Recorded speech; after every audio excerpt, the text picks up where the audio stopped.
Silly mistakes drastically 6 से 7 पे आके रुक गए। फर्स्ट राउंड में एटलीस्ट कितने क्वेश्चन सॉल्व हो जाने चाहिए। पेपर उसको ऐसे अरेंज किया जाता है कि बच्चे लगातार 3-4 क्वेश्चन में फंसे। उस साल पहली बार बायो जो है लेंदी आई थी। Hey champs, welcome back to a new video.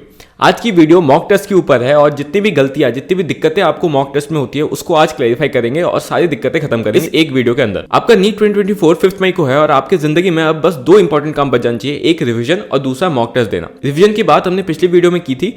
आज की वीडियो में हम लोग मॉक टेस्ट के बारे में बात करेंगे और जितनी भी दिक्कतें आप मुझे बताते हो कि भैया हमारे टेस्ट में मार्क्स नहीं बढ़ रहे, लगातार हम टेस्ट तो दे रहे हैं लेकिन मार्क्स नहीं बढ़ रहे, सिली मिस्टेक्स हो जाते हैं भैया टेस्ट में, ठीक है, हम पढ़ के जाते हैं, हमें आता भी है लेकिन टेस्ट के समय हमारा गलत हो जाता है, सिली मिस्टेक्स हो जाते हैं और बाद में हम जब चेक करते हैं हमें पता चलता है अरे ये तो कैलकुलेशन मिस्टेक्स था या फिर यहाँ तो मैंने कुछ और सोच लिया, करेक्ट की जगह इनकरेक्ट पढ़ लिया। भैया हमारा एक ही सब्जेक्ट में ज़्यादा टाइम चला जाता है। हम बायो करने जाते हैं, उसमें स्टेटमेंट वाले क्वेश्चन में हमारा 1 घंटा 10 मिनट लग जाता है, फिर हमारी केमिस्ट्री छूट जाती है या फिर फिजिक्स छूट जाती है।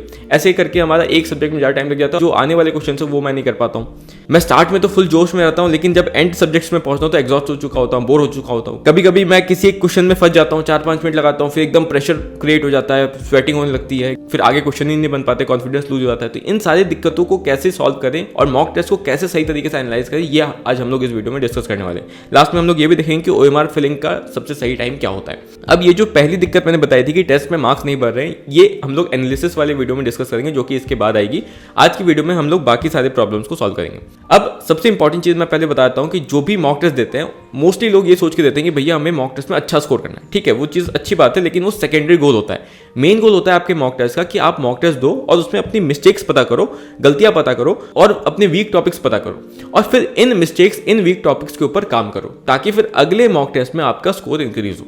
ठीक है, ये नहीं कि भैया मेरे 600 नहीं आए तो मैंने पढ़ाई नहीं की या फिर मैं सही ट्रैक पे नहीं हूँ। ठीक है, सबके मार्क्स पहले मॉक टेस्ट से 600 नहीं आने लगते, सब स्टार्ट 400 350 से ही करते हैं लेकिन धीरे धीरे जो ये करता है ना, मिस्टेक्स पे काम करता है या फिर वीक टॉपिक्स पे काम करता है, वो फिर अपना स्कोर इंक्रीज करते हुए देखते हैं। ठीक है, इसके बारे में हम लोग डिटेल में अगली वीडियो में बात करेंगे। आज हम लोग सबसे पहले मॉक टेस्ट को सही से देने का तरीका डिस्कस करते हैं। देखो, सबसे पहले जो ट्रेडिशनल तरीका था जिसमें हम लोग एक राउंड में पेपर खत्म करते हैं, मतलब कि कोई एक सब्जेक्ट, जैसे कि मोस्टली लोग बायो से स्टार्ट करते हैं, फिर बायो को कंप्लीट करते हैं, सारे क्वेश्चन बायो को खत्म करते हैं, फिर केमिस्ट्री पे जाते हैं और फिर एकदम एंड वाले सब्जेक्ट को जाके कंप्लीट करते हैं, मतलब एक राउंड में पेपर को खत्म करते हैं। ये ट्रेडिशनल तरीका है, मोस्टली लोग अभी भी इसको फॉलो करते हैं लेकिन जितनी भी दिक्कतें आपने ऊपर देखी, ये सारी दिक्कत ये इसी ट्रेडिशनल तरीके के कारण आती है। मैं भी इसको फॉलो करता था, अपने 2-3 ड्रॉप्स में मैंने इसको फॉलो किए और इसके कारण मैंने सारे प्रॉब्लम जो आप यहाँ पे मुझे बताते हो, मुझे मैसेज करके बताते हो, ये सारे मैंने भी फेस किए हैं और पहले मेरे भी सिली मिस्टेक्स 20 से 30 के आसपास होते थे। लेकिन जैसे ही मैंने पेपर को 2 राउंड में करना स्टार्ट किया, ये सारे के सारे प्रॉब्लम सॉल्व हो गए और सिली मिस्टेक्स ड्रास्टिकली 6 से 7 पे आके रुक गए। मतलब कि पहले 20 से 30 होते थे, अब 6 से 7 होने लगे। तो ये 2 राउंड में पेपर करते कैसे हैं इसको डिस्कस करते हैं बिना कोई देरी। तो पहले 2 राउंड है, मतलब इसमें फर्स्ट राउंड होता होगा फिर सेकंड राउंड होता होगा। तो फर्स्ट राउंड में आपको क्या करना है? फर्स्ट राउंड में आपको जितने भी इजी क्वेश्चंस आपके पेपर में आए हुए हैं उनको सॉल्व करना है। अब भैया इजी क्वेश्चन का क्या मतलब है, हमें कैसे पता चलेगा ये इजी क्वेश्चन है? देखो, सिंपल चीज है, जब आपने क्वेश्चन को पढ़ा और पढ़ते ही आपको समझ में आ जाए कि मेरे को क्वेश्चन में क्या करना है, कौन सा फॉर्मूला लगाना है, अगर मैं फिजिक्स की बात करूँ या फिजिकल की बात करूँ या फिर अगर बायो का है या इनऑर्गेनिक है, आपको पढ़ते ही याद आ गया कि हाँ इसका तो ये होता था, यहाँ पे लिखा हुआ था, तो वो आपके लिए इजी क्वेश्चन है।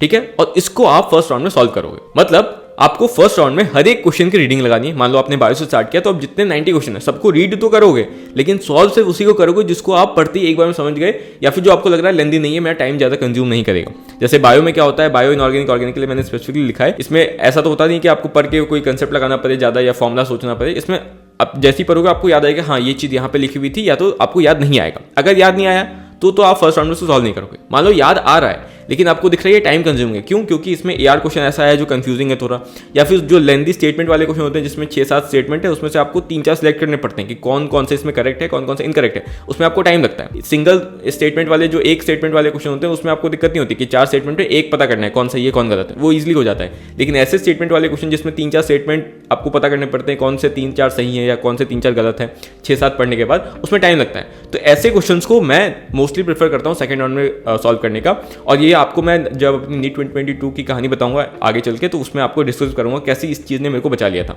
ठीक है, तो आपको बायो इनऑर्गेनिक ऑर्गेनिक में सिंपल देखना है कि जो कंफ्यूजिंग यार क्वेश्चन है उसको सेकंड राउंड के लिए रख दो और जो लेंदी स्टेटमेंट वाले क्वेश्चन है जो मैंने अभी बताया उनको भी आप सेकंड राउंड के लिए रख दो। फिजिकल में क्वेश्चन पढ़ते ही अगर आपको फॉर्मुला याद आ जाए कि हाँ इसमें ये करना है तो आप उसको सॉल्व करोगे, नहीं याद आया तो उसको आप बस रीड करके छोड़ दोगे। ठीक है, 1 मिनट भी सोचना नहीं कि अरे इसमें क्या करूं क्या नहीं करूं, कुछ नहीं, पढ़ते अगर समझ में आया तो सॉल्व करोगे, नहीं आया तो आप छोड़ दोगे। ठीक है, ये स्किप करनी। अब जितना आसान से मैं बोल रहा हूं क्योंकि आपको हैबिट नहीं है छोड़ने की, आपको बहुत ऐसा लगेगा मेरे से तो क्वेश्चन लगातार छूट रहे हैं, ठीक है, ये आपको इनिशियली लगेगा जब आप एक दो टेस्ट में अप्लाई करोगे, लेकिन जैसे ही आप ये सीख जाओगे ना अप्लाई करना, आपको इतना मजा नहीं लगेगा टेस्ट देने में कि आप कुछ सोच नहीं सकते हो। तो ये तो हो गया कि फर्स्ट राउंड में कौन कौन से क्वेश्चन आपको सॉल्व करने हैं। ठीक है, कैसे पता करना है कि ये क्वेश्चन सॉल्व करना है या नहीं करना है। अब एक रेफरेंस दे दो भैया कि हमें पता चले कि अच्छा हम लोग सही ट्रैक पे हैं नहीं, मतलब फर्स्ट राउंड में एटलीस्ट कितने क्वेश्चन सॉल्व हो जाने चाहिए और कितने टाइम में हो जाने चाहिए। तो फर्स्ट राउंड में अगर मैं बायो की बात करूं तो आपसे मोस्टली 70 to 75 क्वेश्चन सॉल्व हो जाने चाहिए, मतलब कि 15 से 20 क्वेश्चन आपके बचने चाहिए, जिसमें मोस्टली स्टेटमेंट वाले क्वेश्चन होंगे।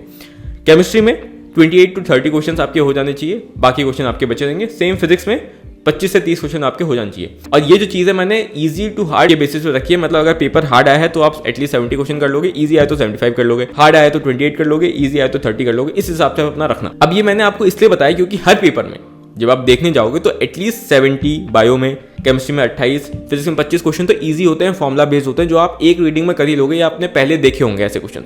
ठीक है, और ये जैसे ही आप फर्स्ट राउंड कंप्लीट करोगे तो अगर आप इतने क्वेश्चन जितना मैंने बोला है वो सॉल्व कर पाते हो तो 500 to 540 मार्क्स का पेपर आपका खत्म हो जाएगा सिर्फ फर्स्ट राउंड के अंदर। और ये कितने टाइम आपको करना है, तो ये आपको 1 hour 30 minute या 40 मिनट के अंदर करना है, मतलब 1 घंटा 30 मिनट या 1 घंटा 40 मिनट के अंदर आपको फर्स्ट राउंड अपना कंप्लीट करना है। ये आपको टारगेट रखना है कि मेरे को इतने क्वेश्चंस करने हैं और इतना टाइम देना है।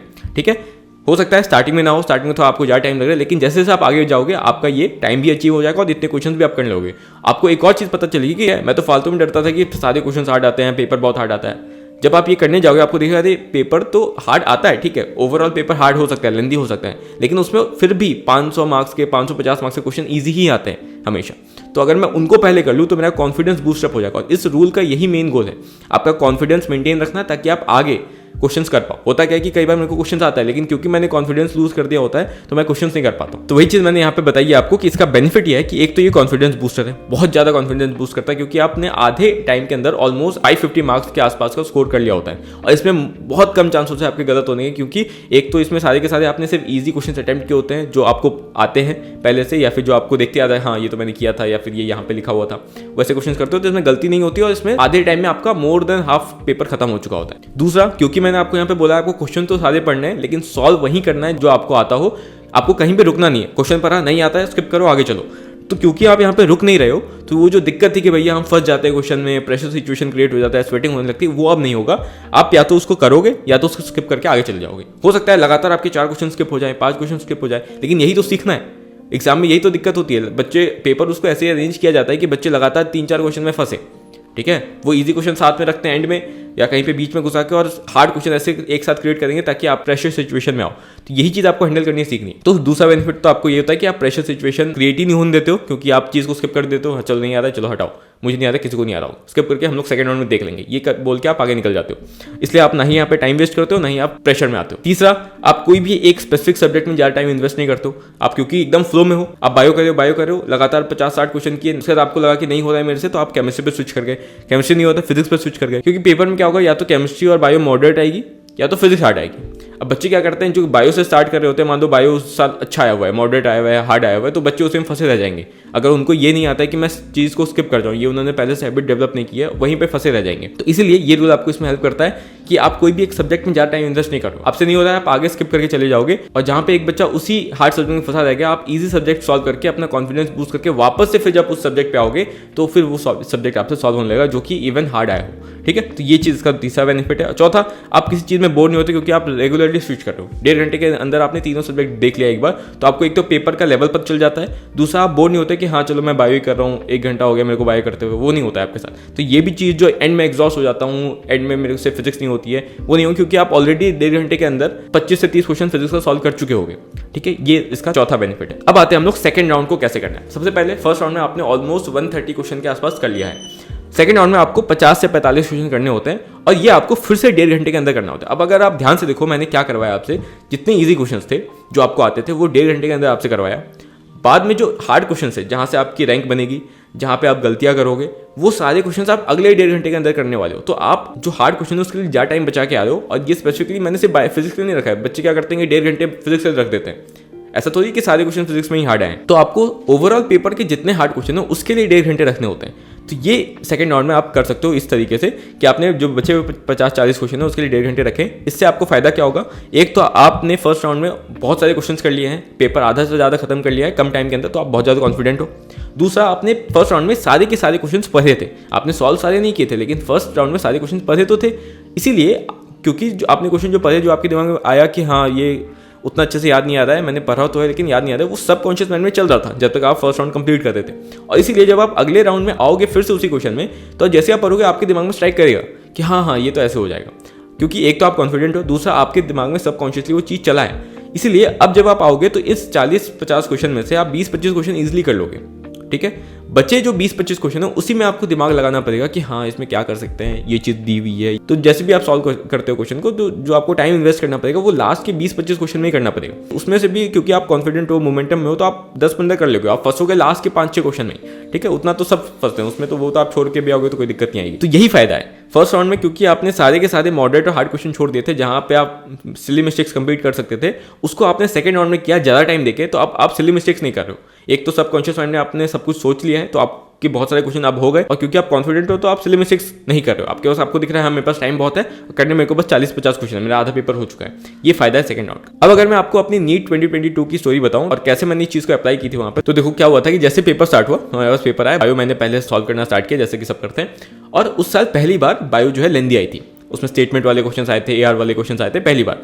तो हमें आइडिया था नहीं कैसे, क्योंकि सारे जितने भी अपने मॉक टेस्ट लेते हैं, जितने भी कोचिंग्स वाले, वो सारे नॉर्मल 1 लाइनर क्वेश्चन देते थे, तो हमारे लिए ऐसा कुछ था नहीं कि हम पहले से प्रिपेयर होकर आए हैं, ठीक है। मैंने पहली बार वहाँ पे वो चीज़ देखी, तो जैसे मैंने सॉल्व करना स्टार्ट किया मेरे को दिखा यार बहुत ज़्यादा लेंदी हो रहा है, तो मैंने वहाँ पे क्या किया, पहला रूल कि जो मेरे से क्वेश्चन हो रहे थे बायो में, मैंने बस वो करना स्टार्ट किया, 1 लाइनर जितने भी थे वो करना स्टार्ट किया, स्टेटमेंट वाले क्वेश्चन को मैंने छोड़ना स्टार्ट कर दिया। तो जब मैंने खत्म किया तो मेरे से 70 क्वेश्चन के आसपास हो गए थे, बाकी 20-25 स्टेटमेंट वाले मैंने छोड़ दिए थे। मतलब सोचो जितने स्टेटमेंट आए थे मैंने सारे छोड़ दिए थे फर्स्ट राउंड में, ठीक है। इतना कॉन्फिडेंस आपको बिल्ड करना होगा हाँ कि मैं इसको देख लूँगा सेकंड राउंड में, अभी छोड़ देता हूँ। तो ये मैंने किया था पहला चीज़।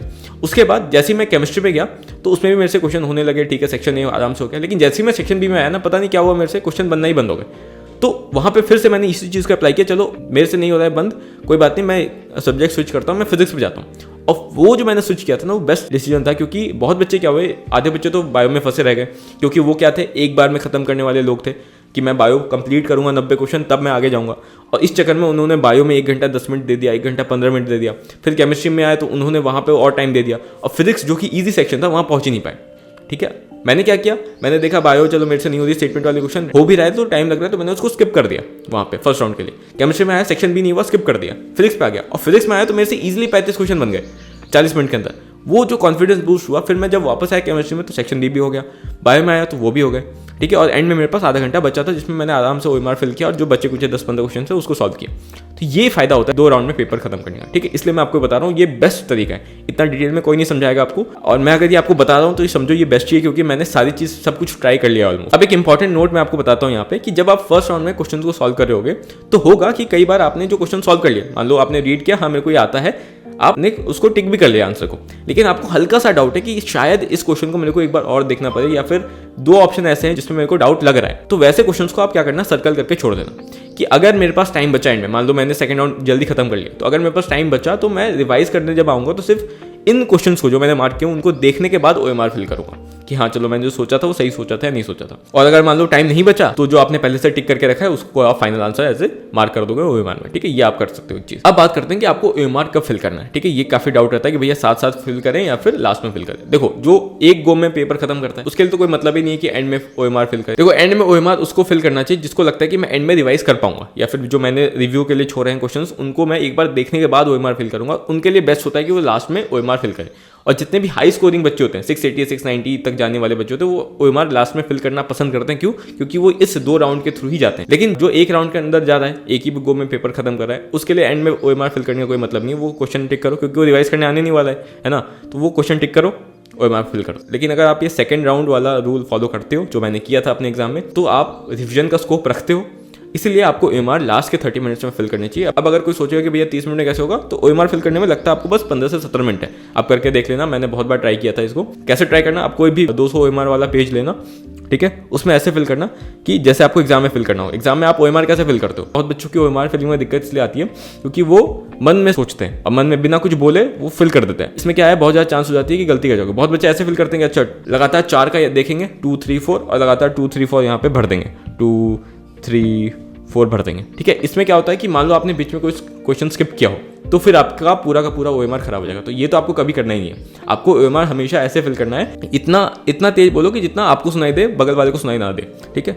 तो जैसे अगर मैं फिल करके दिखाता हूँ तो मैंने देखा 1 का 2, पेपर में देखा मैंने 1 का 2, तो यहाँ मैंने भर दिया अच्छा 1 का 2, ठीक। फिर मैंने देखा क्वेश्चन 2 का 3 है तो मैंने भर दिया अच्छा 2 का 3। फिर यहाँ 3 का 1 है तो मैंने भर दिया 3 का 1। फिर मान लो यहाँ पे 4 नहीं है, 5 का 2 है तो मैंने यहाँ देखा अच्छा 4 नहीं देखना है, मेरे को 5 में भरना है, तो 5 वाले में मैंने 2 भरा। ये आपको करना है, मतलब यहाँ पे बोलो 1 का 2, फिर वहाँ भरो 1 का 2 बोलते हुए, 2 का 3 वहाँ भरो 2 का 3, और ये आपको एंड में करना है। और इतना करने में आपको 15 से 17 मिनट लगता है। कभी भी आप चेक कर लेना, टाइमर लगा के OMR लेके बैठना और ऐसे जैसे मैंने बोला है बोलते हुए भर के देखना, आपको 15 से 17 मिनट लगेगा। तो आपको करना क्या है, जो आपके मान लो लास्ट के 30 मिनट में जैसे ही आपको दिखे कि हाँ मेरा 4:50 हो चुका है, घड़ी में 4:50 बज गया क्योंकि 5:20 में आपका एग्जाम खत्म हो जाएगा, तो जैसे ही देखा आपने कि 4:50 हो गया, आपको OMR फिलिंग में बैठ जाना है। भले ही आपके मान लो 10 क्वेश्चन बचे हैं, 15 क्वेश्चन बचे हैं, मतलब नहीं है। क्या फायदा उस क्वेश्चन का सॉल्व करने का जो आप OMR फिल ना कर पाओ एंड में, ठीक है, पैनिक कर जाओ, सब कुछ गलत कर दो। इसलिए आपको लास्ट के 30 मिनट में OMR फिलिंग स्टार्ट कर देनी है। जितने क्वेश्चन आपसे हो गए हों, आप कंफर्म हो, उसको आप फिल कर दो। मान लो आपके 10-15 क्वेश्चन बचे हैं सॉल्व करने के लिए, तो 15 मिनट में आप OMR फिल कर लेना जितने आपके हो गए। बाकी जो लास्ट 15 मिनट में उसमें चिल होके कि अब मेरे पास जितने OMR है मैंने भर दी है, जितना मेरे को आता था मैंने कर दिया। अब ये जो 10-15 क्वेश्चन बचे हैं उसको मैं आराम से भरूंगा, ठीक है।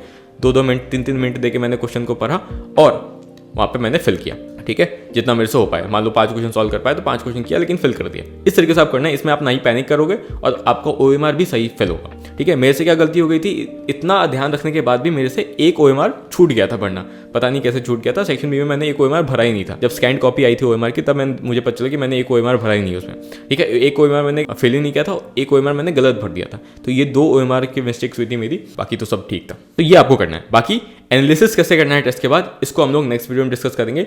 होप कि आपको समझ में आएगा कि कैसे आपको अब से टेस्ट अटेम्प्ट करना है। जो मैंने आपको बताया ये रूल अब से फॉलो करो। अगर आपको पसंद आ रहा है ये चीज़, आपको लग रहा है हाँ मेरा इंप्रूवमेंट हो सकता है इससे, और अगर इंप्रूवमेंट होता है तो कमेंट करके बताना, ताकि मेरे को अच्छा लगे हाँ जो मैंने बताया उससे आपको हेल्प होती। तो चलो बाय बाय, मिलते हैं नेक्स्ट वीडियो के साथ। तब तक के लिए टेक केयर और पढ़ते रहो।